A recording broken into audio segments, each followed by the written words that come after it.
Menurut American Diabetes Association dan juga Perhimpunan Endokrinologi Indonesia, diabetes didefinisikan sebagai penyakit metabolik kronik yang ditandai dengan tingginya kadar gula dalam darah. Nah, kenapa hal ini bisa terjadi? Karena disebabkan adanya gangguan daripada produksi dan juga fungsi insulin yang bertujuan untuk mengendalikan kadar gula dalam darah. Yang beresiko terkena diabetes mellitus adalah orang yang memiliki riwayat keluarga dengan diabetes mellitus, kemudian riwayat kehamilan dengan diabetes, faktor usia lebih dari 40 tahun, kelebihan berat badan atau obesitas, serta orang-orang yang memiliki pola makan dan gaya hidup yang tidak sehat. Dan tidak kalah ketinggalan nih adalah kebiasaan daripada merokok. Kalau ngomong tentang penyakit diabetes mellitus yang namanya penyakit metabolik kronik, penyakit ini sebenarnya tidak bisa disembuhkan. Namun teman-teman nggak perlu khawatir nih, mungkin bagi yang terdeteksi dini atau yang terkena, penyakit ini tuh bisa dikontrol. Salah satu kunci daripada menjaga kadar gula darah tetap normal adalah menjaga daripada pola hidup yang sehat. Karena dalam menjalankannya ini dibutuhkan konsistensi dan juga keteraturan. Dalam dietnya, diabetes ini perlu menjalankan yang namanya 3J, meliputi jadwal, jumlah, dan jenis. Jadwal yang disarankan adalah mencakup 3 kali porsi makan besar dan 2 kali selingan. Diabetes sebenarnya disarankan makan lebih sering.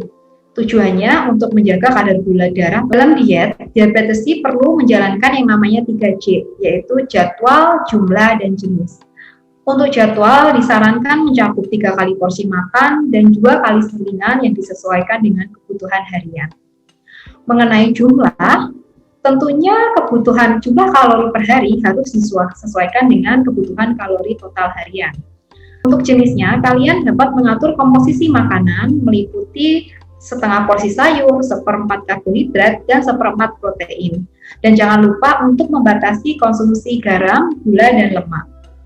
Sedangkan untuk aktivitas fisik sendiri disarankan untuk dilakukan minimal 30 menit sehari dan disesuaikan dengan kondisi daripada setiap diabetes.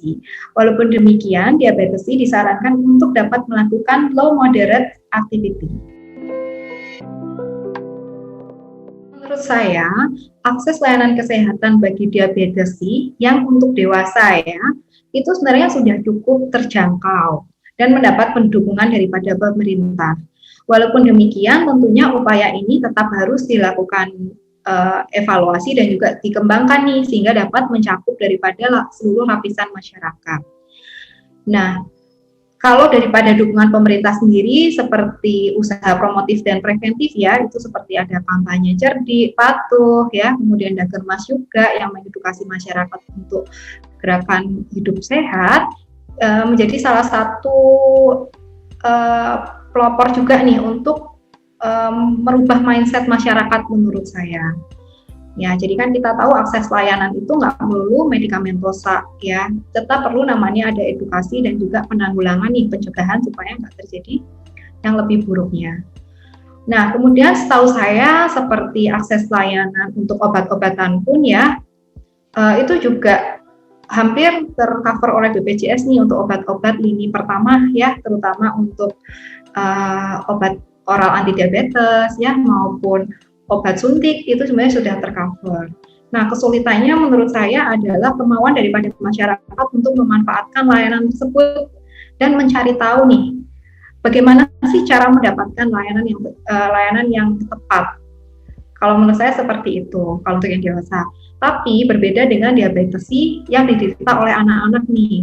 Sepertinya untuk kampanyenya belum terlalu sebanyak diabetes pada dewasa Kemudian juga kalau pada dewasa ini kan banyak komunitas banyak mungkin organisasi non pemerintah yang mendukung gerakan daripada diabetes. Nah, kalau pada anak-anak ini menurut saya masih kurang. Sedangkan kalau untuk penderita diabetes baik edukasi, kemudian dukungan sosial juga itu berperan penting juga nih.